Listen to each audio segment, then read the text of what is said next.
Përshëndetje dashur shikues, mirë se vini në Agora News.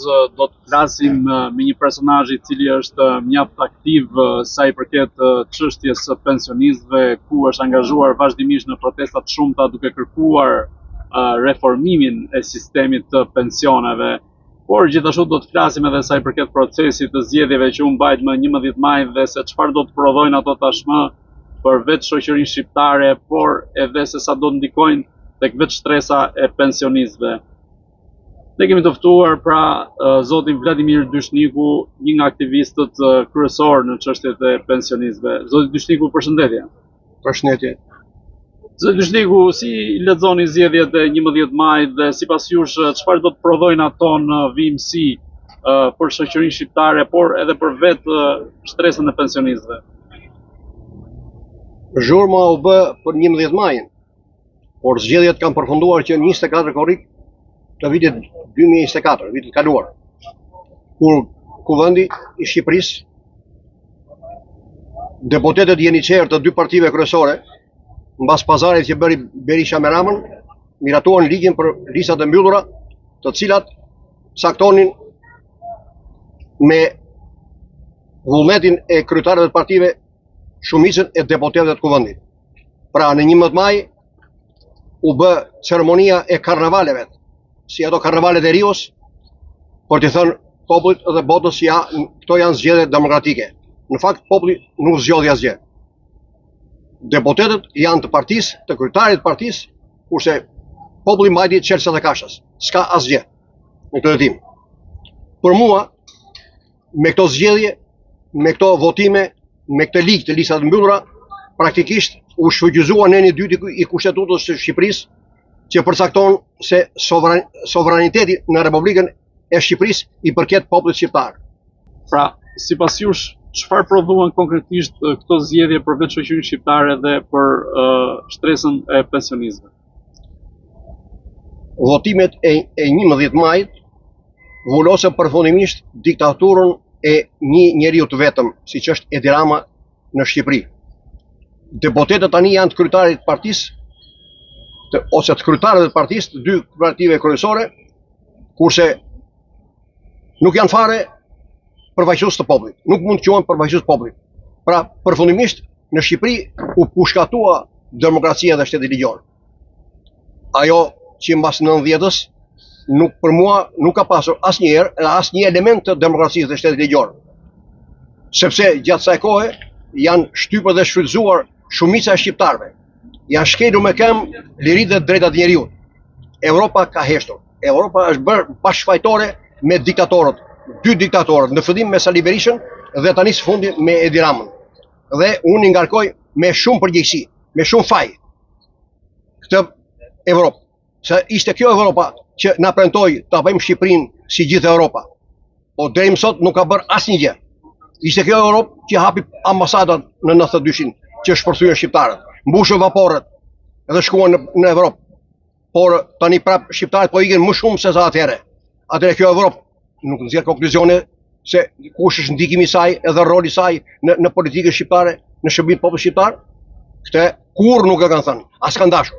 Edhe veprimi më i turpshëm është ky mbas 11 majit, që erdhën 47 liderë të Europës dhe e uruan për fitoren.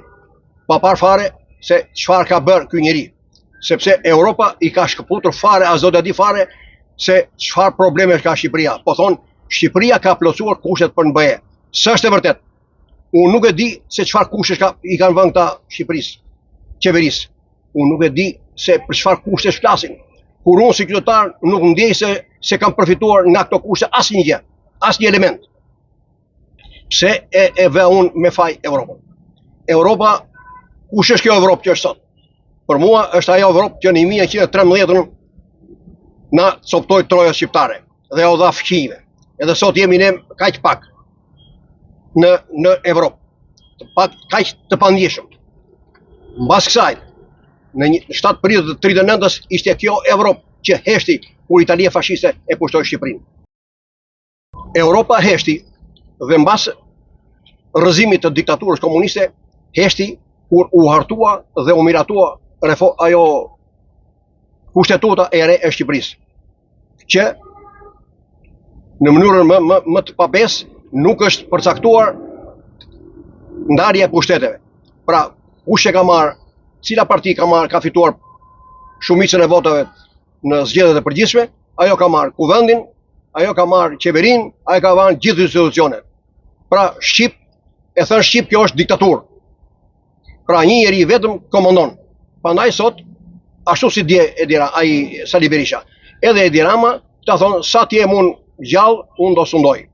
Sepse këta as i kontrollon njeri,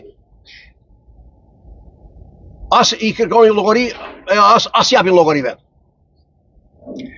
Mbas sajt, Europa ka heshtur edhe kur Sali Berisha filloi dhe shkatroi edhe grabiti të gjithë pasuritë kombëtare. Heshti Europa. Heshti edhe kur Sali Berisha sajoi piramidat financiare. Dhe populli la jo vetëm parat, po dhe gjithë pasuritë që kishte. Europa heshti. U kujtuan mbasi plasi lufta. Mbasi u shkatrua shteti. Atëherë u kujtuan. Pas tragjedisë 97-s, Europa heshti edhe kur pranoi përsëri që Sali Berisha të vihesh prap kryeministër në 2005-ën. Sigurisht ishte harruar që çfarë kishte bërë. Bëri po të njëjtat gjëra. Çka kishte në mangut i bëri atëherë.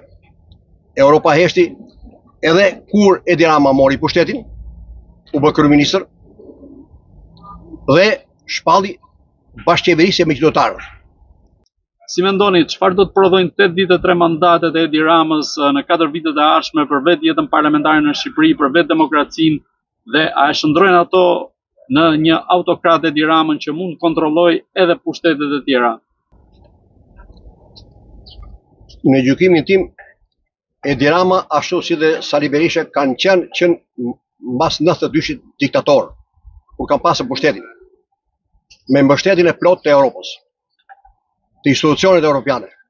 Prandaj, kjo ishte një vullosje përfundimtare e diktaturës në Shqipëri. Kështu që e shkeljes me këmbë të lirive dhe drejta e njeriut. Shqiptarët tani më u kanë humbur shpresat. Evropa me Shqipërinë ka dështuar me turp. Ato prallet e saj që ta bëjmë Shqipërinë si Evropa kanë marrë fund. Me këto zgjedhjet e 11 majit, me ligjin e listave të mbyllur, Evropa ja nxori bojën e vetes para popullit shqiptar. Tani shqiptarët nuk kanë asnjë lloj besimi të rrinë në Shqipëri. Nuk kanë asnjë lloj besimi sepse Evropa po mbështet Edi Ramën, thot thjesht Shqipërinë do ta zhvillojë turizmi. Po cili turizm? Turizmi kamarie dhe kuzhinier ka. Kush do punësohet atje? Këta do punësojnë. Po mira student që mbarojnë shkollat e larta, ku do vën? Siç kanë ikur deri më sot, do ikin akoma më tepër. Sepse edhe tani nuk shohin, asnjë fjalë nuk flitet për industrinë. Asnjë fjalë nuk flitet për shfrytëzimin e pasurive kombëtare me cikël të plot, që do punësonte specialistë të lartë, do zhvillonte, do binte firmat e fuqishme, do zhvillonin vendin, do shtohesh prodhimi, do shtoheshin rrogat, po do shtoheshin edhe kontributet për sigurimin shoqëror edhe shëndetësore. Asnjë shenjë nuk ka për këtë punë. Prandaj unë mendoj se këto zgjedhje i dhan vullën përfundimisht që në Shqipëri nuk ka më shpresë me këta lloj njerëzish. Dhe Evropa ka shumë faj. Ka shumë faj sepse jo se Evropa do na ndërtojë në Shqipërinë, po Evropa i ka pranuar këta diktatorë. Nuk ka pranuar ta dëgjojë zërin e shqiptarëve. Po pse nuk ka shpresë? Se Edi Rama thotë që shqiptarët do marrin pasaportën europiane. Dhe kjo është një premtim shumë i madh që ai e bëri përgjatë fushatës elektorale dhe tani duket sikur e ka harruar, por që thot me mbylljen e negociatave në vitin 2027 dhe andarësimin në vitin 2030 shqiptarët do marrin pasaportën europiane dhe do jetojnë si të gjithë europianët. Këtë pasaportën europiane e besojnë vetëm budallënj të çmendurit dhe bashkëpunëtorët e Edi Ramës. Askush tjetër. Çfarë më duhet mua pasaporta europiane? Unë me pasaportë shqiptare mund të shkoj në Evropë, 90 ditë. Po s'mund të jetoj atje. As me pasaportë europiane ti s'ke drejt rrish atje përfundimisht. Nëse s'ke të drejtat që ka çdo shtet të caktuara. Atëherë për çfarë më duhet mua? Mua më duhet të punoj këtu, të jetoj këtu. Po ky me këtë pasaportë edhe që Evropa e ka përgëzuar këtë. Se nuk ka kundërshtuar. Pra këta i nxjerrin bojën vetës. Pra me këtë unë kuptoj, si qytetar kuptoj këtë. Këta duan ta boshatisin Shqipërinë, ta shpabullojnë, t'i shqiptarët nga sytë kemët, edhe ta nxjerrin Shqipërinë në ankand. Tu vetëm qenë maca do ngelin.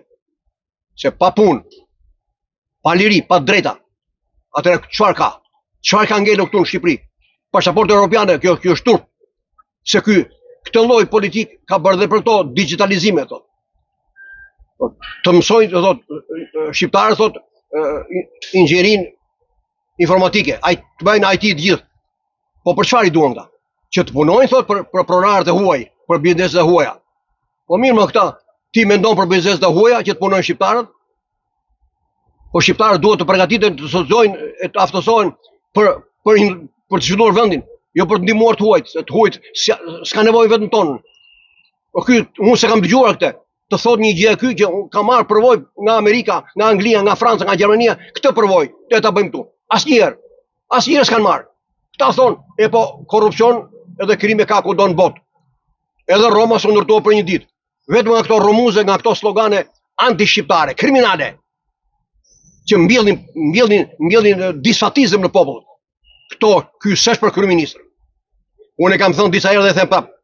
Ky është armik i popullit shqiptar. Ky s'mendon për shqiptarët. Dhe as dëgjon. Këtu fillon e keqja atia. Një njeri që është i paaft edhe pyet. Ky është i djallëzuar. Ky nuk pyet, sepse ky thotë jam unë thotë më i mençur në dynja. Prandaj edhe në intervista që jep vetëm ky flet në televizor.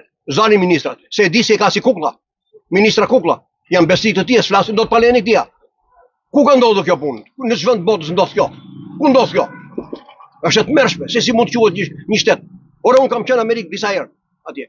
Ora se kam parë një presidentin, qoftë të Bidenin, qoftë edhe Trumpin, që ka radhë parë, po edhe tani, se kam parë një herë në televizor më burr. Dalin specialistët, ekspertët.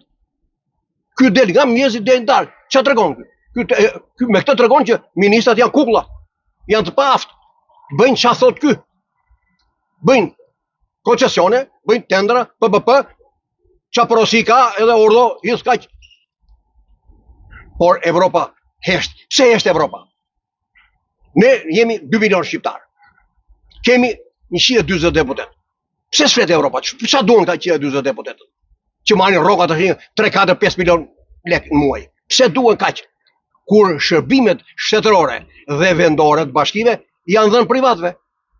Pse duan këta 140 deputet? Kur ligjet e bëjnë ekspertët? Kur aty deputet kanë qenë elektricista, hidraulik, etj. Ushtar të partisë. Pa folur për ata kriminale, drogaxhinj, etj. Pa folur edhe për ata që në fushatën e zgjedhjeve nuk bën një llogari para popullit, po shkonin argaliseshin me të dashurit e tyre në çoqet e makinave. Edhe brithin për ferra fshiheshin. Nga këta janë deputet, se nuk i zgjedh populli, i zgjedh kryetari i partisë. Se po ta zgjedhë populli, ai do të rigatitu popullit. Ai s'e rigatitu, ai se një popull, sepse deputet mandatin e ka dhënë kryetari i partisë. Prandaj këtu për çfarë demokraci po e fjalë tu. Pse unë se kuptoj, pse bëhen zgjedhjet? Pse e bën gjithë kjo fushat? Erdhi evropianët këtu komunistët, e përshëndetën përfitoren këta. Po si thanë një llap mo dhe ato OSBE-s, edhe ky ambasadori i Bashkimit Evropian, si sa një fjalë more, ore ç'ishte kjo fushat që bëhet juve? Kjo s'ishte fushat. Kjo ishte turp i madh. OSBE-ja folin. Ore nuk foli për këtë, do them unë tash. Foli për raportin. Po raporti foli, po nuk tha që ajo s'ishte fushat. Ajo është tallje. Ajo është përdorimi i lekut popullit. Ajo është mungesa e demokracisë. Të zgjedhërit nuk dhanë llogari para popullit, sepse janë të popullit, janë të kryetarit të partisë, prandaj japin llogari. Ky do dali deputetit japin llogari, apo kryetari i bashkisë, apo antari kur janë zgjedhje lokale. Do t'japi ai para popullit më. Se ai është votuar. Po ai s'është votuar nga populli, po dashë jep llogari. Tjetër, pse do dali kryeministri në të gjithë Shqipërinë? Edhe çfarë flet? Këtë rast foli fare. Këtë rast vetëm këngë, valde, aheng, thua ti ne jemi Luksemburgu, shteti më i lumtur, populli më i lumtur në botë. Ç'e janë këto? Nuk i shef Evropa këto? Nuk i shef Evropa këto? Ti thua demokraci. Po çfarë demokraci kur s'flasun? Demokracia s'flasun. Se po që e për të sharë, edhe ujë që në pyll, ulurin, po s'janë demokraci atje. Në të pyll, që ujë ku halepojt, edhe ne këshu e mi bërë këtu. Zoti Dyshniku, Si e vlerësoni summitin e Komunitetit Politik Evropian që u mbajt në Shqipëri me njëherë pas zgjedhjeve të 11 majit? A ishte ky një lëvizje e Edi Ramës për të marrë një konfirmim nga vetë Bashkimi Evropian që në një farë mënyrë të njihte këto zgjedhje? Po, edhe fëmijët e kuptojnë. Ai e kërkoi këtë summit, që nuk do diskutohej fare për Shqipërinë. Ishte summit Komiteti Politik Evropian. Mund të bëhesh në çdo vend të Evropës. Ai më tepër njëherë, pse duan bërë kaq shumë summite në Shqipëri? Një vend i vogël, një vend i varfër. U harxhuan 4-5 milionë euro shteti jon. Po ja 7 milionë harxhoi shteti jon edhe për Giro d'Italian 2 ditë para zgjedhjeve. Po ja 3 milionë harxhoi në panairin e turizmit në Berlin. Që janë këto lek? S'kam lek për pensionistat të dhej. Po që janë këto lek? Që s'flet Evropa, Banka Botërore, FMN-ja, pse nuk flet për këto shpërdorime? Po thot s'ka lek qeveria. Po këto çaje nuk janë lek këto? Janë miliona këto. Tjetër, pse s'foli njëherë jo qeveria, po si s'foli njëherë Evropa? Ore, pse nuk zhvillohet industria këtu në Shqipëri? Ka gjithë pasuri kombëtare. Ke naftën, ke kromin, hegu nikel, bakrën. Pse nuk shfrytëzohen me cikël të plot? Pse nuk shfrytëzohen? Pse nuk thithen industri? Bizneset që të zhvillojnë industrit, qoftë ato që të prodhimit, e të montimit të automobilave, apo pjesëve këmbimit, qoftë ato elektroteknike etj, siç kanë vendet zhvilluara. Asnjë pasuri kombëtare nuk ka Luksemburgu. Por ka të ardhurat më të larta në botë. Me çfarë? Me dy gjëra. Ka thithur aktivitetin e 150 bankave të botës dhe ka zhvilluar industrinë e shkrirjes së çelikut. Kur s'ka minerale vet, e ble minerale nga vende të tjera. Ne i kemi të gjitha dhe këtu s'kemi industri. Ai është më i pari në botë, ne që kemi kaq pasuri të mëdha, ne jemi nevojë për bukë në gojës. Tani këto, pse s'flet Evropa? Pse s'flet Evropa? Po unë Evropa për veten time, unë e krahasoj këtë, e konsideroj këtë qëndrim të Evropës në lidhje me injorimin e zhvillimit të industrisë të vendit tonë, me ato që i ka thënë Krushovi në 59-ën qeverisë shqiptare, që juve mbillni lule dielli se për të tjerat përgjigjemi ne. Se sa han mint në depot tona grur, ju hani, konsumoni gjithë populli për tërë vitin. Kështu thoshte Krushovi, kështu thonë dhe këta. Çfarë do të thënë kjo? Si e shpjegojnë këtë? Pse s'flasin për industrinë, po vetëm për turizëm? Po pse flasin për turizëm këta dhe jo për industrinë? Se s'u bëhet vonë për shqiptarët. Se këta thonë, blini mallra nga Evropa, se këtu në gjithë dyqanet tona 99% mallra nga Evropa ka. Blini nga mallra nga Evropa, do vinë turistët tu, do hanë mallrat e tyre që janë ndeja, ju vetëm do jeni shërbëtorë të tyre kaq. Kjo është politika e Evropës. Për mua është anti-shqiptare. Anti-shqiptare dhe as reagojnë. Edhe as nuk reagojnë. Po qeveritarët tanë u intereson, po si duket dhe atyre u intereson. Po unë përndaj them që këta kanë dështuar me Shqipërinë. Sepse ndonse thonë që në Shqipëri ka ekzistuar para 90 diktatura më e egër komuniste në botë, atëre ç'a bën këta që kjo diktaturë ta pranonte populli, të heqjen e kësaj, rrëzimin e kësaj, po dhe bota ta shikonte që ja, këta ishin komunistë, ishin pak naqë rrëzuan.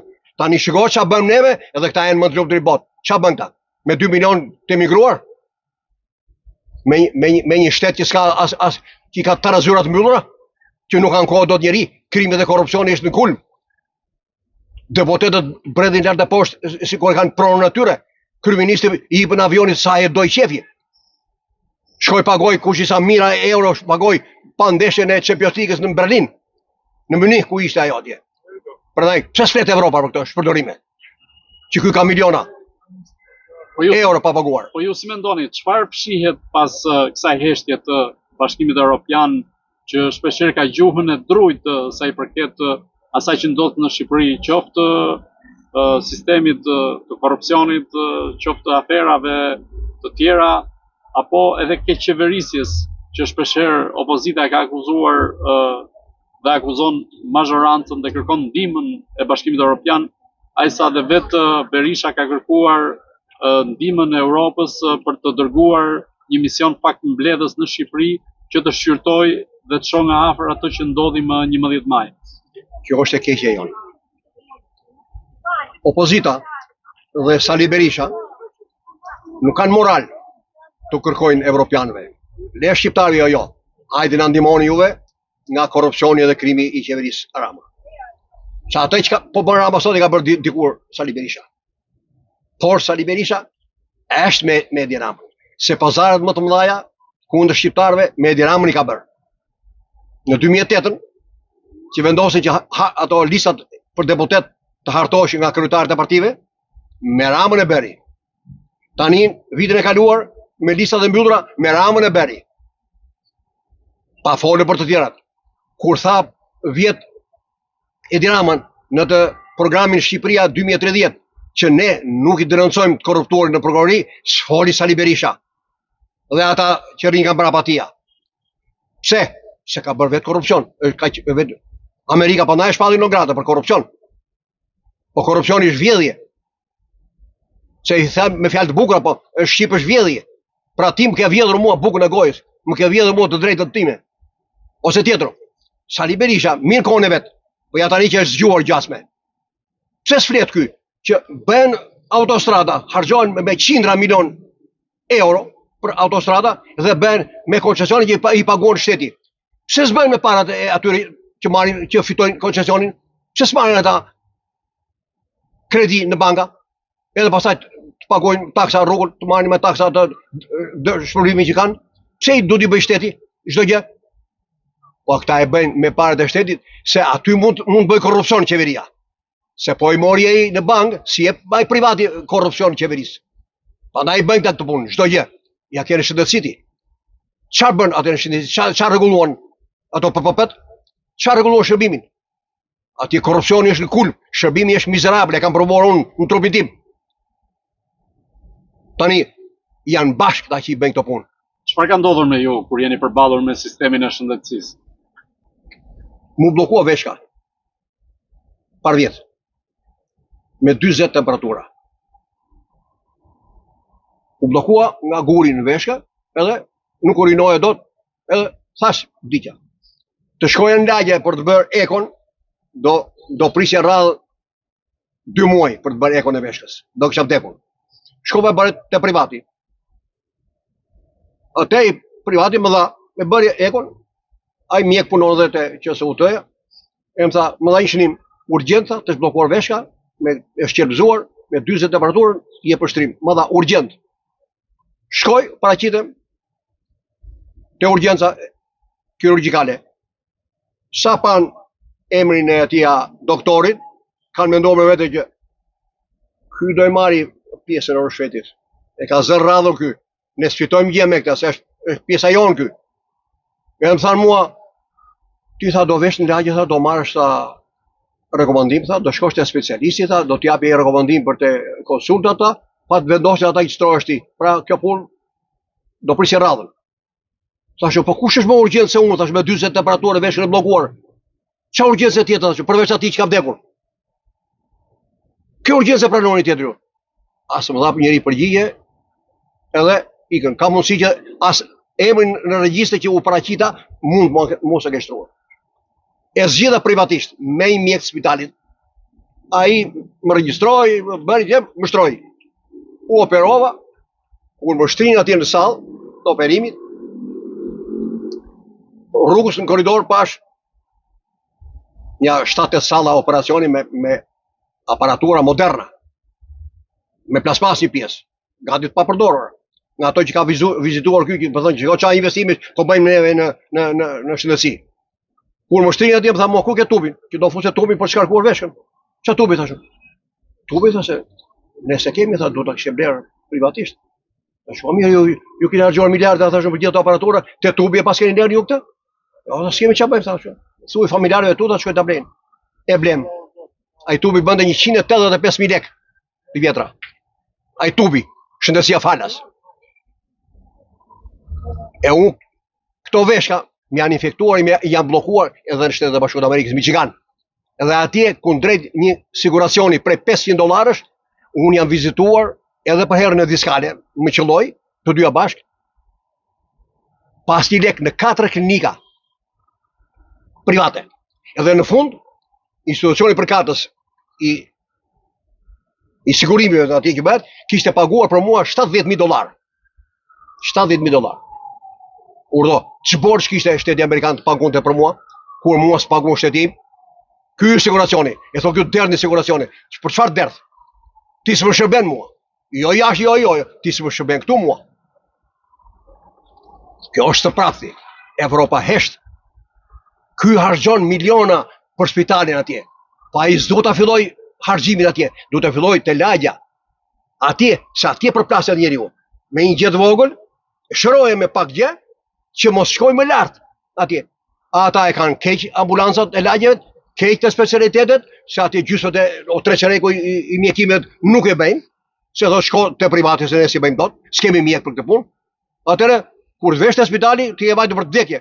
Pra investimi do të filloj te lagja, që të bëhen të gjitha analizat në lagje. Jo, bëhen 10%, 20%, të tjera do shkosh ti bësh te privati. Kjo është të prapti, kjo nuk është shërbim. Andaj, ata që thonë derdh kontribute për sigurime shoqërore shëndetësore e kanë gabim. Sepse ai nuk të siguron asgjë. S'kam thot, nuk kam. E kjo është pazar. Zoti Dyshniku, si mendoni pse Shtetet Bashkuara të Amerikës kanë treguar një tjetër qasje kundrejt Shqipërisë sa i përket procesit të zgjedhjeve të 11 majit, duke uruar vetëm popullin e Shqipërisë dhe jo konkretisht Partinë Socialiste dhe Edi Rama që i fituan këto zgjedhje? Shikon, unë nuk di në brëndësi si është puna, edhe as kam të drejtë të hamendësoj, por duke parë Evropën, që Evropa është totalisht kokë e kem në mbrojtje të korrupsionit. Kokë e kem me ato që them që dash, edhe shumë të tjera që mund të rrestoj tjera. Evropa i ka mbrojtur korruptorit. Përderisa Edi Rama e thot hapur, ne nuk i denoncojmë korruptorit në prokurori, çfarë duhet më? Që edhe Spaku ta marri këtë, ta hetoj e ta rras brenda. Çfarë duhet më? Tash këta ligjet i kanë bërë sipas shefit. Sa ja kryeministri nuk dëgjon gjë. Po ish presidenti i Amerikës Joe Biden sapo ishte emëruar, i vajtën prokuroria vajte hetoi mua në shtëpi. Po ai pse ka këto ligje, këto rregulla? Edhe ky joni ka pardiset? Po ky thot Spakut mos guxoj ti marr telefonin. Po. Ka që fuqishëm është bërë tani. Po patjetër, jo, kështu ka qenë. Kështu ka qenë ky. Ky nuk pyet qytetarin kur ankohet. Ore unë i kam shkruar këtij para disa vitesh për këta detorë që janë burg tash, që janë burg korruptor. I kam thënë në Bashkinë e Tiranës, nëpërmjet ujësillës kanalizimit vjedh qytetarët e Tiranës. Ky më kthen përgjigje mua. Ujësillës kanalizimit e Tiranës nuk varet nga qeveria.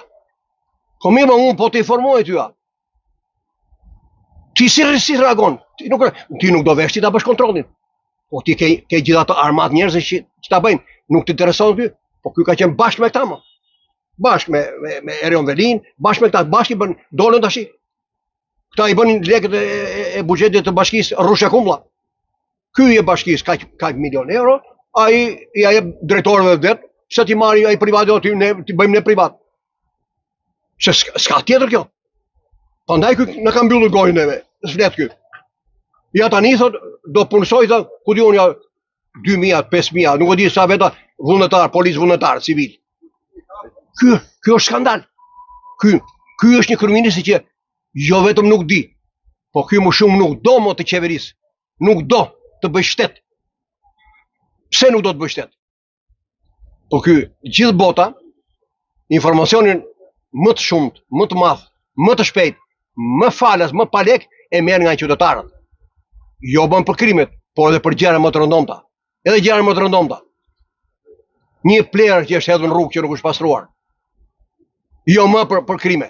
Po ky e ka mbyllur gojën popullit. Nuk e informon se ky marrëdhëniet qytetar, shtet janë marrëdhënie midis armiqsh. Unë për shembull ta shoh duke bërë krim atje, unë nuk raportoj. Sepse të parin fare do më vi mua i kriminal thotë pse raportove ti. Më ka ndodhur mua në Rushje kjo punë.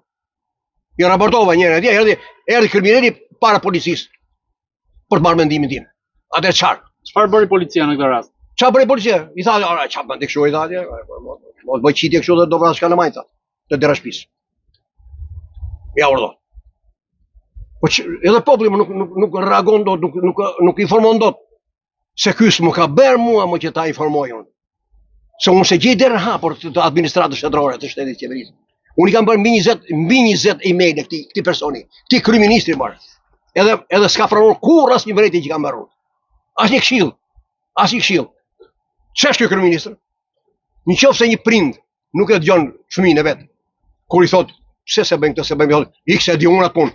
Apo edhe ja rreth, e do ai atë prind, ai fëmia, a e do. Unë nuk do prindin fëmia. Si ta duam këtë kryeministër? Si ta dua? Ku ky s'më përfill fare mua. Më ka heqë nga rrethënia. Edhe kulmi fare është. Edhe Evropa heshti. Edhe ky ambasadori evropian që më flet mua për fëmijët. Kujdesi për fëmijët. Qa fëmijë fleti? Ti fëmijët e Dirama i kalën pa qerdhe, pa kopshe, pa shkolla. Qa kujdesi duhet për fëmijët tjetër? Këtu fillon jeta. Harxhon miliarda lek apo miliona euro për autostrada, porte, aeroporte. Po nuk jetojnë njerëzit në porte, aeroporte. Çdo gjë ka kohën e vet. Jo o burra gjëra të mëdha. Jo burra, ngri kullën mes lulishtes. Ku do lozi fëmijët? 20% e fëmijëve sot frekojnë tonë qerdhe dhe kopshet shtetërore. 80% një pjesë nga ata frekojnë tonë ato privatet, pjesa tjetër i mbajnë shtëpi nënat. Po kur i mbajnë nënat në shtëpi, do thotë që ajo shkon punë. Pra në shtëpi janë gjysma të ardhurat familjet, nëse edhe babai punon. Atëherë ky do zgjidhë ky se thotë nuk kam lekë, nuk kam derdhi kontributet. Po mirë ti, hap qerdhe. Se nuk është thjesht që do futet në qerdhe, po në qerdhe edhe mirë rriten, po dhe edukohet fëmia. Edhe nuk rrin celular gjithë ditën. Po edhe sociale më shoqërizohet me njëri tjetrin. Nuk e njohin, duke ndër një shtëpi e shohin njëri tjetrin si ujk, sepse ashtu ato gjëra shikojnë në celular.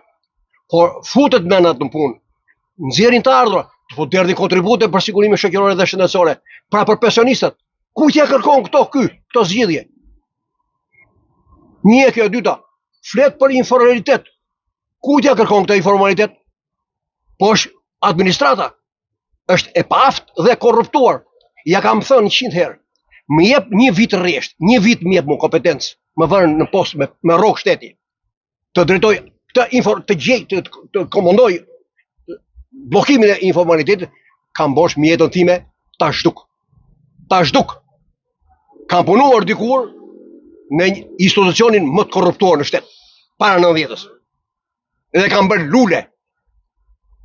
Prandaj, këtu ka korrupsion, fajtori i parë është Edi Rama. Po tjeta i në rregull, po tjeta i aftë. Dhe i ndershëm, nuk ka korrupsion, se dhe ministra do t'i vërë të tillë, si mos vetës.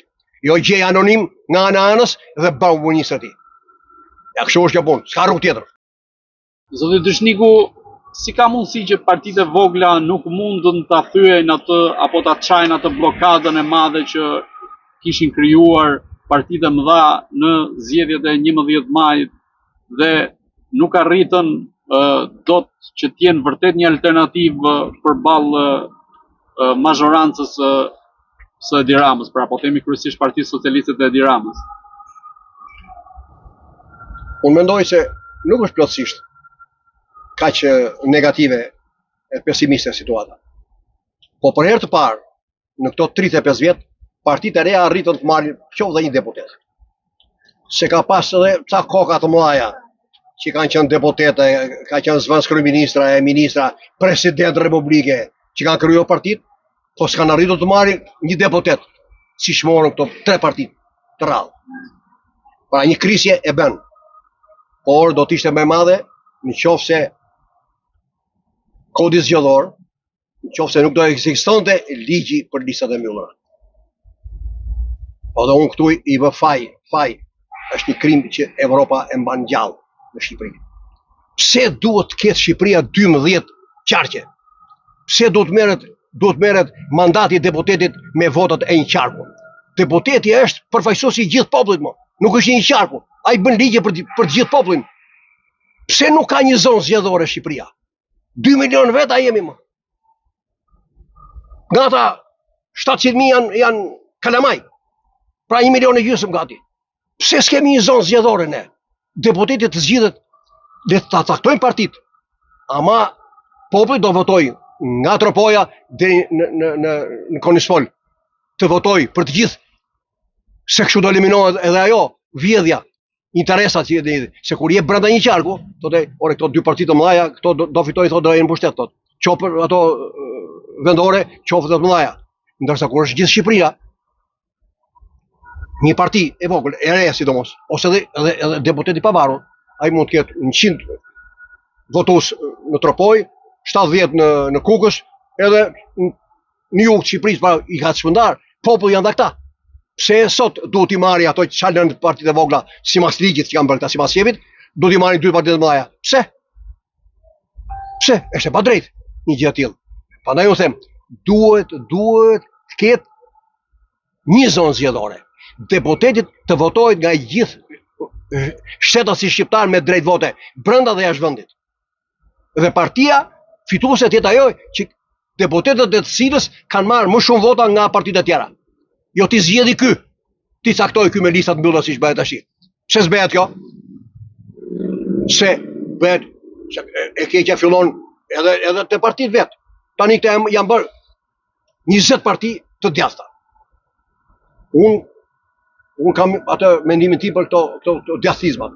Në Shqipëri s'ka pas e djathta, s'ka pas parti të djathta diku. Mund të quheshin këto balli dhe legaliteti. Por faktikisht që do 35 vjet që s'janë votuar, janë futur në ombrellën e PD-s, s'janë parti djathta. Se këta thonë, partia e djathta ta mbështetet në 3 shtylla, thonë vetë ta. E para thonë prona, e dyta familja, e treta besimi në Zot. Të treja. Ja të marrim PD-n që ka 35 vjet në pushtet, që është partia kryesore e djathtë, që quhet e djathtë. Për mua s'ka asnjë parti djathtë. Çka ka bërë për pronën kjo? Ai vuri kazmën pasurinë kombëtare. Ka pronë më të madhe se ajo? Pra, iku nga pronës. Ti je armik i pronës. Leça propagandë mendi. Kur thoni pasuria kombëtare, për çfarë keni fjalën? Pasuritë minerat, pusët e naftës, hekurudhat, armatimi i ushtrisë, vaporrat, anijet, aeroplanët, etj. Kjo është pasuri kombëtare. Nuk flasim për shpinë e individit, apo i cop tok, etj. Këta e bërë shekulla. E bëri ai atëre, po e bën edhe ky tash. Ja jam aty strategëve ky. Me 100.000 lekë të vjetra në xhep, ai aktori u bë investitor strategjik. Apo u rru shekulla, sipas shefit. Kështu që këto punë, këta i kanë bërë jashtëzakonisht keq. Kur përmendni shkatrimin e këtyre pasurive kombëtare, mendoni se Shqipëria do ishte një vend sot më i zhvilluar nëse këto pasuri kombëtare nuk do ishin shkatruar, apo nuk do ishin transformuar, po themi, pronësia e tyre në shumë duar, apo po themi ligji 7501 që bëri Berisha? Shiko, për tokën mund mos flas, se është një veçori më vete, por përvoja e lindjes e vërteton këtë. Në lindje s'u prek një fije floku e pasurisë kombëtare. Nuk u prek. Pse u prek këtu? Sepse ata që morin pushtetin, ata punuan kundër interesave të Shqipërisë. Këta thonë që teknologjia e vjetër, e papërshtatshme, ja hedh poshtë. Vetë realiteti shqiptar e hedh poshtë. S'është hiç e vërtetë. Për të mos thënë që pusët e naftës s'ka nevojë të thuash, ai nxjerr naftën. Shumë pak po e nxjerr.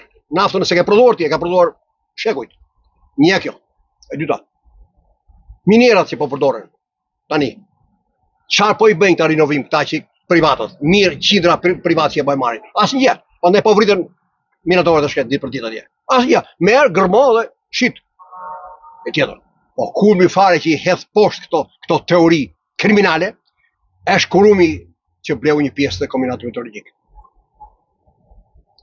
Ai shkrin jo mineralin Heku Nikelit, se do ishte bërë punë atje, do punëson edhe minatorët atje të minerave, po ai shkrin to hekurishtet që mbledh nga Hallexhin, Tereqat.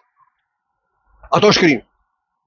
por ai me ato të neqe na bleu neve, na zhvati 4 hidrocentrale. 2, një të Ulës, një të Shkopetit dhe 2 të Bistricës. Po mi këtë punë që bën Kurumi, që i ka bërë dhe po e bën, nuk mu ta bën dot shteti shqiptar? Pse nuk e bën? Pse se bën? Sepse janë anti-shqiptar dhe korruptor. Se kanë punuar kundër interesave të popullit shqiptar. Prandaj nuk e bëjnë. Se ka dhe shumë gjëra tjera. Që janë? Ja, ke shëndetësinë, kam thënë edhe herë tjera. Pse do t'i japësh privatit ti furnizim me ushqim? Spitalit, qerdheve, kopshëve, burgjeve, institucioneve e tjerë. Pse? Pse më vëlla çfarë duhet? Spitali ka gatuar atje. Të jetë një qendër, në një spital, të jetë një qendër, ta ketë shteti, ta ketë bashkia. Që ato fitime që i merr privati sot, ti marri shteti, po nëse rroga e punonjës e kuzhinierit çfarë vjen, apo ai kamarieri kush do jetë, e ka 500.000 e ti bëhet 1 milion. Pra fitimin e privatit ta marri shteti. Po pse? Këta janë si zogët e qyqes. Këta thonë pushtetin e kemi ne, punën ta bëj privati, ne marrim lekët, marrim korrupsionin, populli le të vuaj, le të ambathit hapur i kemi kufit neve. S'janë për shtetin këta. Edhe Evropa i mbështet. Prandaj unë që them që Evropa ka shumë faj. Ka qenë kundër, prandaj shpëtimi vetëm është vetëm Amerika. Vetëm Amerika mund ta shpëtojë ne, asnjë tjetër. Dhe si mund na shpëtojë Amerika? Amerika? Po, filloi ti që nga përshëndetja që i bëri zgjedhjeve.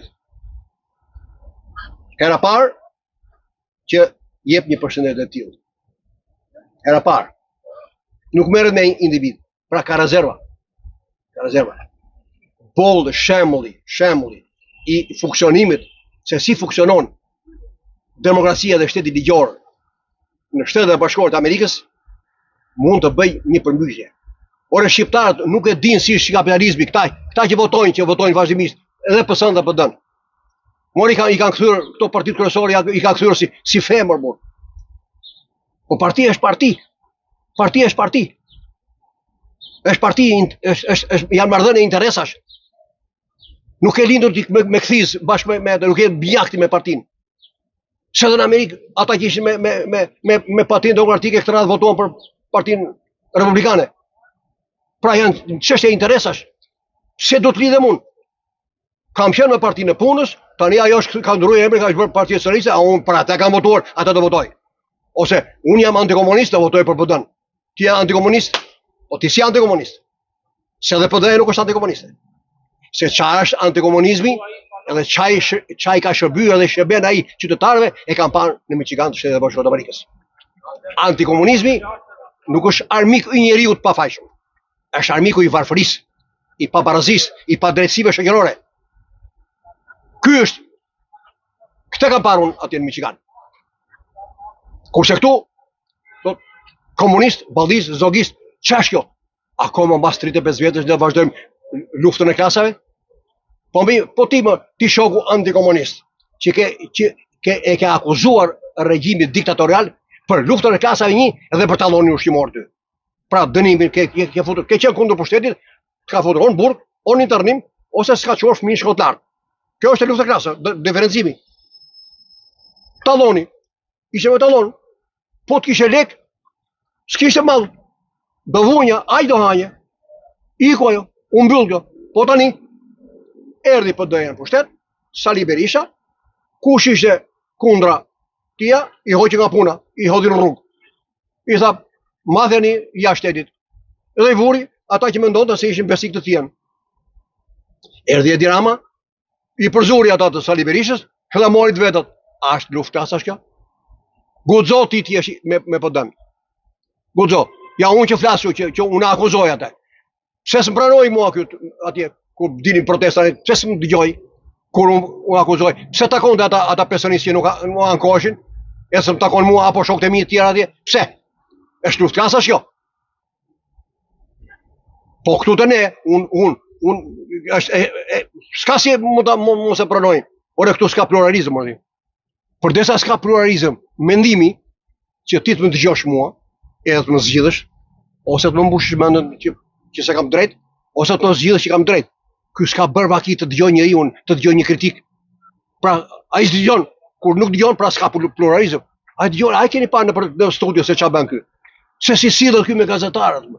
Është një shmenduri, nuk e shohin që se sillen në asnjë kundin botë, udhëheqësat.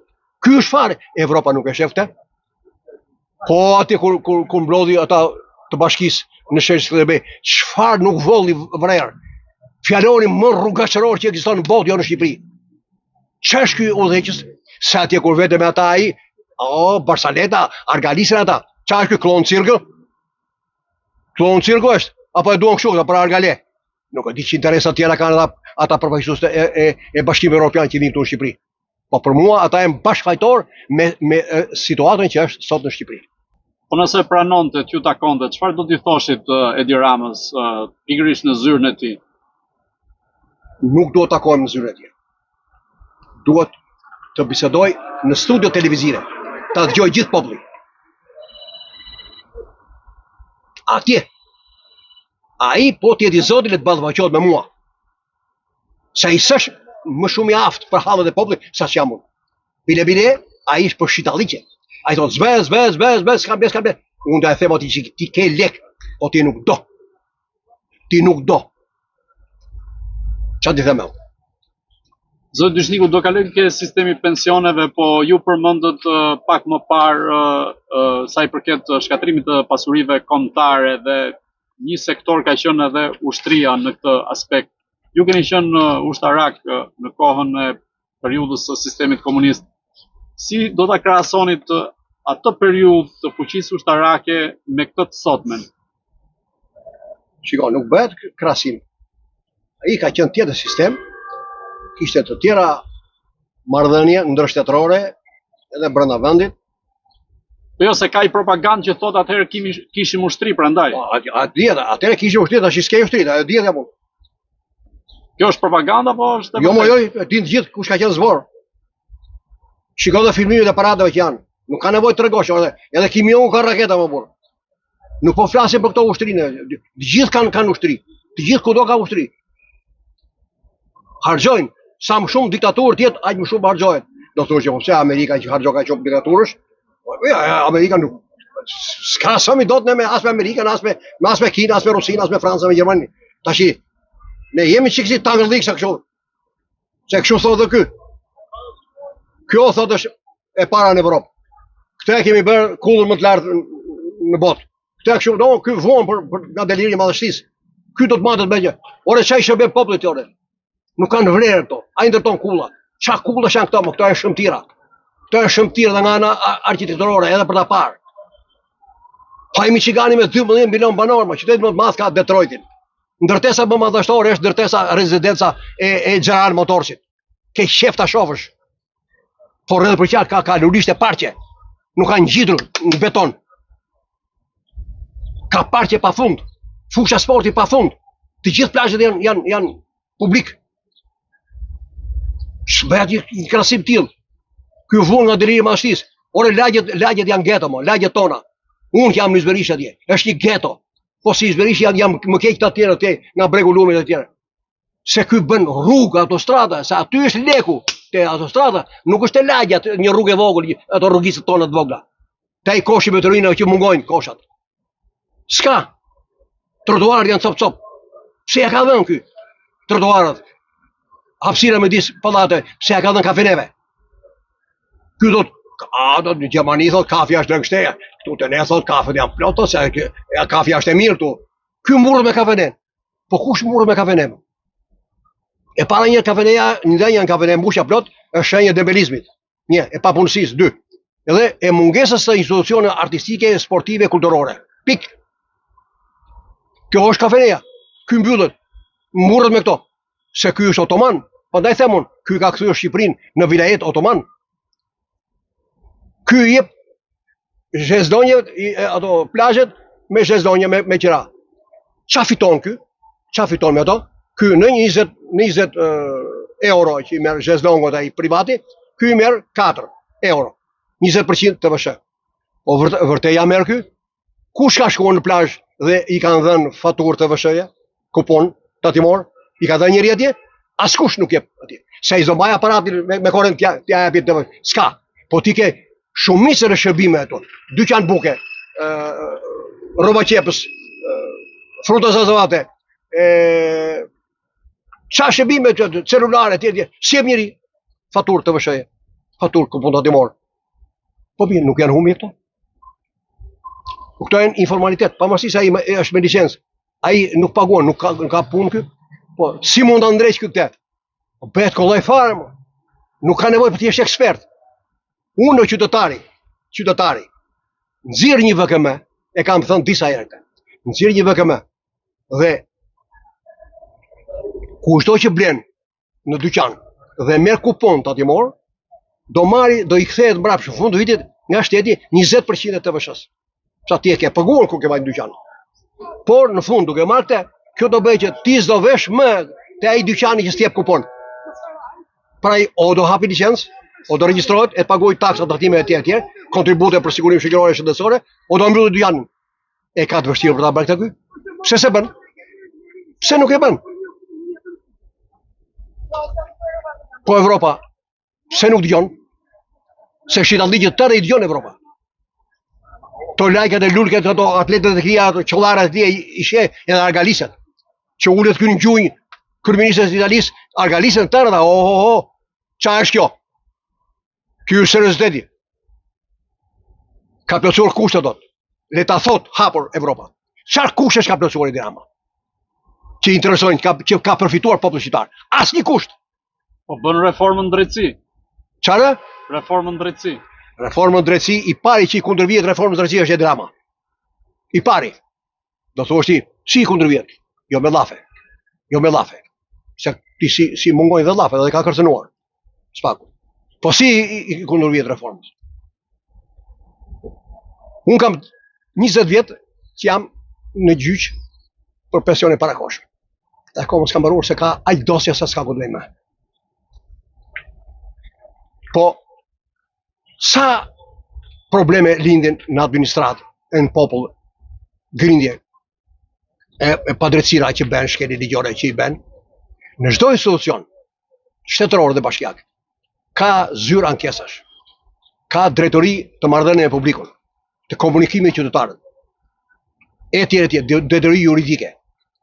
Pse nuk i zgjidhin konfliktet që ndodhin në institucionet e ndryshme shtetërore dhe bashkiake? Pse nuk i zgjidhin ata? Po i thon, shkojnë në gjykatë, se ky ka mbyllur zyrat, nuk ankohet atë populli. Shkojnë në gjykatë, thotë, të gjitha ka çuar në gjykatë. Pra duke mos i zgjidhur ky me administratën që e ka të fryrë, duke shkuar në gjykatë, janë mbushur gjykatat, janë të mbushur me çështje gjyqësore. Atëre, si do i zgjidhi gjykata? Si do i zgjidhi? Me këtë ngarkesë madhe, aq tepër që u përgjysmuar dhe gjyqtarët dhe prokurorët? Pra, a është kundërvënie kjo? Evropa nuk e shef këtë? Pse ngeli t'ja them unë? Pse heshtin? Pse heshtin? Kështu është kjo punë. Zë Dyshniku, do të kalojmë tek sistemi i pensioneve. Çfarë po ndodh realisht me pensionet ku Edi Rama ka premtuar dhe ka dhënë 2 bonuse, një në dhjetorin e vitit kaluar dhe një tjetër tashmë në pranverë. A është duke stimuluar pensionistët apo i ka përdorur këto 2 bonuse vetëm për fushat elektorale?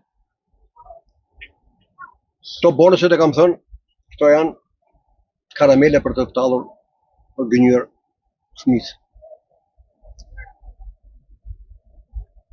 Ky nuk ka nevojë na japi bonus.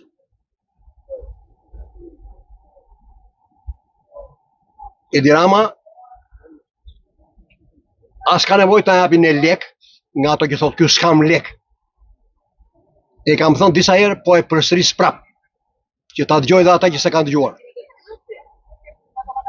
Rama duhet të bëj atë që s'ka dashur ta bëj, edhe s'ka nevojë fare të heq nga buxheti i shtetit. Por na japi ato që ai na i ka marrë, na i merr gjatë vitit. Konkretisht, një pensionist që e ka pensionin 200 euro, ai kuptohet do blej ushqime dhe shërbime, nuk do bëj biznes. Pra, në të gjitha ato ushqimet që edhe drita dhe ujë që paguan, këtij mbahet 20% TVSH. Pra në 200 euro, këtij mbahen 40 euro që i merr shteti. Pra pensioni nuk është më 200, po është 160. Pra mua im ka dhënë 160. Tani, mirë s'ket më japësh. Po këtë të vëshën, pse s'ma kthen në fund vitit? Që në fund vitit i bie minimalja 400 euro. E përpjet, si mas sasis, masës pensionit. Pse s'mi kthen në fund? Pra, po do të më kthesh ato që më ke marrë. Jo do heqës ti nga buxheti jot, nga ajo në moshe që më thua ti mua. Që më thua bonus, po pse bën lojra bonuse? Të presun të më japësh bonus për vitin e ri. Në fund vitit më jep të vëshën që më ke mbajtur. Pra, s'po harxon ato që më ke marrë mua. Thjesht, kaq thjesht është kjo. Tjetër, në faturën, mandatin që marrim në pensionet, midis tjerëve është kompensimi i bukës, vajgurit dhe gazit dënshëm. Është 150 lekë. 150 lekë. Tash këto janë. Kjo është VKM e vitit 1996. Sot mas 30 vjetë gati, këto çmimet janë 10, 15, 20 fiquar. Pse se ndryshon këtë VKM ky? Kaq mjafton këto dyja që thashun, heqja të vëshës. Dhe kjo e bukës që t'jenë të kënaqur he për he pensionistët. Pastaj ajo tjetra, siç e ka bota, të lehtësoj t'japi lehtësira në shërbimet mjekësore, shëndetësore. Edhe probleme tjera. Në kushtet tjera për në plazhe. Për të pushuar siç bën bota që vinë turistë ato, ja ka paguar shteti. Pse mos i bëj? Pse ky bredh vet lart e poshtë në 4 anët e botës? Apo ministrat e zëvendës ministrat? Pse? Nuk ka pikën e respektit, ne jemi stres që i kemi dhënë këtij populli. Tjetër, këto pasuri kombëtare që u gjendën në 90-ën, mbi tokën dhe në tokë, janë djersha dhe mundi dhe gjaku i pensionistëve. A nuk pas kemi ne drejtë të përfitojmë nga shfrytëzimi i tyre që bëhet sot? Kush i shfrytëzon ato? Pse këta që kanë lindur mas 90-s, apo këta që janë qeveri mas 90-s, ne kryuset nuk pas kemi të drejtë të përfitojmë nga këto? A janë pasuri kombëtare? Po dhe ne, si njerëz, pjesë e këtij kombi jemi. Atë pse të logjikohet që ne s'kemi asnjë drejt, po jo vetëm kaq janë derë ato kontributet, kaq kemi ne, s'kemi lek, s'është hiç e vërtet. S'është logjik, është logjik kriminale, përballëse, diskriminuese për pensionistët. Zot Gjyshniku, në sezonin e ri politik në shtator, a do t'i nisni protestat grupi juaj pensionistëve për të kërkuar më shumë të drejta dhe për të kërkuar rritjen e pensioneve? As kemi për të ndaluar. As kemi për të ndaluar. Vazhdimisht na takojnë pensionistë po dhe qytetarë. Pse i ndaluat tash gjatë fushatës? Do të vazhdojmë. Ka një ndërgjegjësim të jashtëzakonshëm. Po unë i bëj thirrje jo vetëm qytetarëve, por edhe të gjithë partive tjera opozitare. Në qoftë se kanë objektiv të rregullojnë jetën e popullit shqiptar. Duke nisë ajo që ky është pengesa Edi Rama, është pengesa kryesore, le të bashkëngjiten kauzës së pensionistëve. Se Rama ik, Berisha ik, nuk zgjidhet kjo punë. As bota nuk mbështet. Prandaj e kam thënë dhe atëherë kur bëni protestën është guri provës pjesëmarrja, mbështetja e protestave të pensionistëve. Ata nuk donin ta dëgjonin këtë, se donin pushtet. Populli të ndjek mbrapa kur ti e mbështet në interesat e popullit, kur ti flet për popullin, që janë hallin popullit. Po jo vetëm duam pushtet. Jo vetëm kjo. Le ta provojnë kur të fillojmë neve protestat. Le të mbushet sheshi me 100.000, me 200.000. E do shporët Edi Rama dhe lakejt e tia. Edhe bota do na mbështesin, se s'ka si flet kundër nesh. Çfarë them këtu? Cilat do të jenë kërkesat tuaja konkrete në raport me qeverinë e re që do të krijohet në shtator sa i përket shtresës së pensionistëve? Të parën gjë do kërkojmë minimumin etik. Një qeveri që nuk miraton minimumin etik, ajo e trajton pensionistin si qenë të vdekur. Më keq se qenë rrugaç. Minimumi etik do të thotë që kaq është aty do vdesësh, po shtia. Tash ti japësh pension ti, minimumi etik 200.000 lekë. Kaq paguan bashkia më për qend rrugaç te kopshti botanik. Kaq paguan. Kurse bujqësia merr 70-80.000 lekë. Ka punuar një jetë tërë dhe tham se çka kontributi ka dhënë bujqësia. Skema e pensionet duhet të rishikohet totalisht, jo nga ekspert, po nga njerëz politik, nga njerëz social, Na dëgjoj neve pensionistëve që kemi në korris. Eksperti është i fundit. Eksperti është ai që zbaton vendimin e politikës. Jo dali eksperti i pari. Kaq le ka thonë ka stektat. Kaq di eksperti. Nuk di të gjykoj. Ora ti e pensioni këtia fshatarit për rrogën që ka marrë 2-3 mijë lekë, po kontributi këtia është gjigant. Është gjigant. Tani unë se di. Ti ke qenë internuar edhe merr tash miliona lekë. Po mirë, ai fshatari që ka qenë bashkë me ty në fshatin që ke internuar ti, po ai që ka punuar në baltën bashkë me ty, nuk janë edhe ky persekutuar edhe internuar se ty? Ka pas më shumë të drejta se ty ai? Atëherë kjo qeveri pse si trajton dhe fshatarët shumë? Qa kushe ka pas fshatari? S'ka punuar me kompjuter? Në baltë, në kazë, në diell, nga mjezin 7 e deri 7 darkës? Ta trajtoj si fshatarin, hama si fshatar thua. Si fshatar. Fshatarin ka marrë me bukë ty. Me bukë, me mish, me qumër. Me qa lekë e ke blerë? E ke blerë industrinë, me lekë të fshatarit. Krenoshi me Albania, me mallin bio. Ai fshatari e bënde mallin bio. Ai e bënde. Edhe vetë hande, prodhonte grurin, vetë hande bukmisi. E hajë ti në qytet, edhe unë në qytet. S'është e drejtë. Është një padrejtësi e madhe. Është një përbuzje e madhe për stresën e popullsisë. Prandaj braktisat vendi. Se ka politika kriminale anti-shqiptare për ta shpopulluar vendin, për ta braktisur. Mbas edhe për ta nxjerrë Shqipërinë në ankand. Ku i diet ç'a bëhet? Unë nuk e di unë.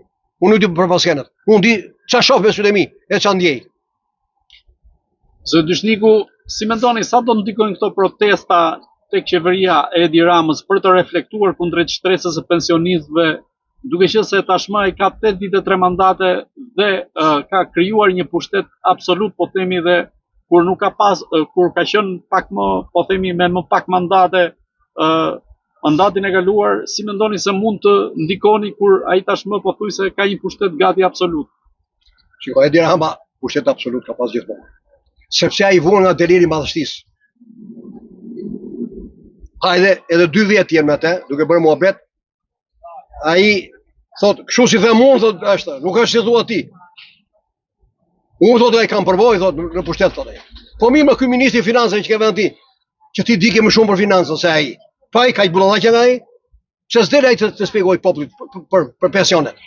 Pse s'erdhi ai të takojnë ai financave? Apo i tatimeve, apo i sigurinë shoqërore atje. Pse s'dani këta?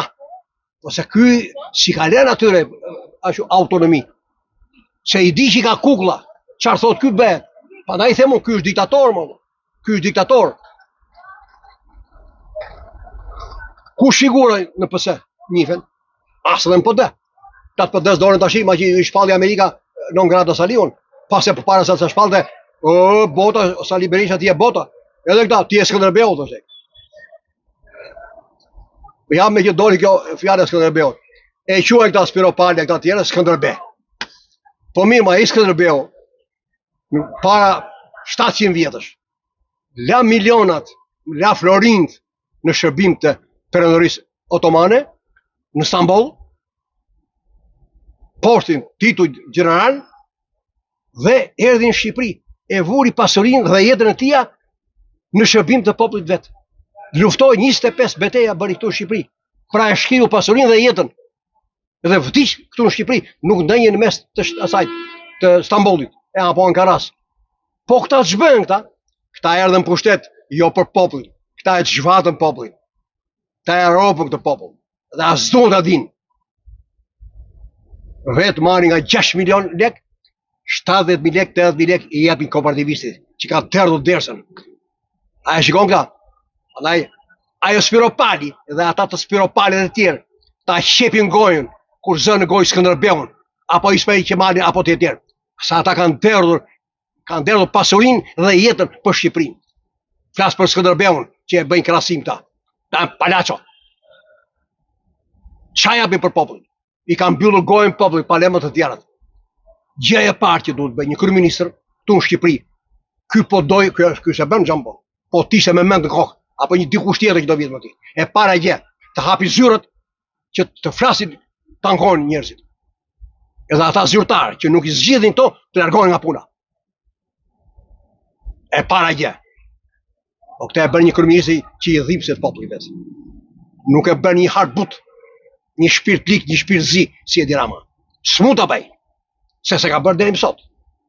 Një njeri që nuk pranon kritikat, këshillat, propozimet, denoncimet, ç'a pret nga një njeri ti? Pik marroj e more. Nisur nga profili që ju i bëni kryeministrit Edi Rama, a mendoni se ai rrezikon të përfundojë njësoj si Sali Berisha që u shpall non grata nga Shtetet Bashkuara të Amerikës për minim të demokracisë dhe për afera korruptive? Unë kam frikë se ky do përfundoj si Gaddafi. Është lula ajo e Sali Berishës. Ky ka fituar një urrëtie të mërshme. Se njerëzit e provuan Sali Berishën, e bën në 97. Ky s'ka mësuar gjë nga ajo, po çka në mangut krime pa bërë ai Sali Berisha, ky po i bën ky brapa. Se njeriu nxjerr nga provoja e të tjerëve, nga pasojat. Nxjerr konkluzionin nëse dëshiron të shërbejë popullin. Ky s'ka nxjerr asgjë. Ky më ngre mua kullat në mes lulishtes, në mes parkut. Po ku shihet timur? Ky është si puna asaj breshës që do matesh me fluturon të Shqiponja, do fluturoj dhe unë, tha Bresha. Dhe hipe më shkembe dhe urxohet. Po ti je një popull i vogël, një shtet i vogël. Ku janë më kjo rrugë ka ngjerë këtu? Turistat vjen vinë në këtë rrugë. Nga Arinasi deri te parku Liçenit. Kjo është që mburret ky. Po ç'a shohin më ato? Ç'a ka këtu për të parë më? Ç'a ka për të parë këtu? Po ky thotë unë po zbukuroj qytetin. Po nuk është detyra e kryeministit të zbukuroj qytetin. Detyra e kryeministit është të zbukuroj jetën e qytetarëve. Pra të ketë njerëzit të jenë tërë në sherrë dhe fëmijët, tërë kopshte, tërë shkolla, të ketë lulishte, të ketë parqe, të ketë stola, të ketë tavolina, të ketë mjedisa ku njerëzit të argëtohen, të kalojnë, të ketë biblioteka për fëmijët e të rriturit, të ketë qendra kulturore që njerëzit të argëtohen. Në shkolla të ketë klasa sportive, etj. Të bëhen kampionate për teatro, për konkurse letrësie, etj. Pra, këtu s'ka asgjë fare më. Këtu s'ekziston shteti. Këtu nuk shihet shteti, këtu shihet vetëm Edi Rama. Deri në mëngjes deri në darkë, Edi Rama. Ka thënë Edi Rama kështu, ka thënë Edi Rama kështu. Ç'është kjo më burr? Ç'është kjo më? Flasin diktaturë komuniste. Atëherë thoshin, shoku Enver ka thënë kështu dhe marroni muhabetin. Tani s'të lë ky. Po ka thënë Edi Rama, po u rritë pensionet, po tha ky do rritë pensionet, ka mbaruar e punë. Po sta ky s'rritë pensionet. Pra, a është diktaturë është ky? Ç'a thot ky tash? Ç'a flet ky mua? Thotë ju jam antikomunist. Ti je antikomunist? Ti je antishqiptar. Mos u fshim as antikomunizmit. Se antikomunizmin e kanë parë në Amerikun, se ç'a bërë për qytetarët. Zoti Dyshniku, unë ju falenderoj që ishit i pranishëm në Agora News. Faleminderit dhe juve. Të dashur shikues, bashkë do shihemi në intervista të tjera, por mos harroni të bëni subscribe në kanalin tonë në YouTube.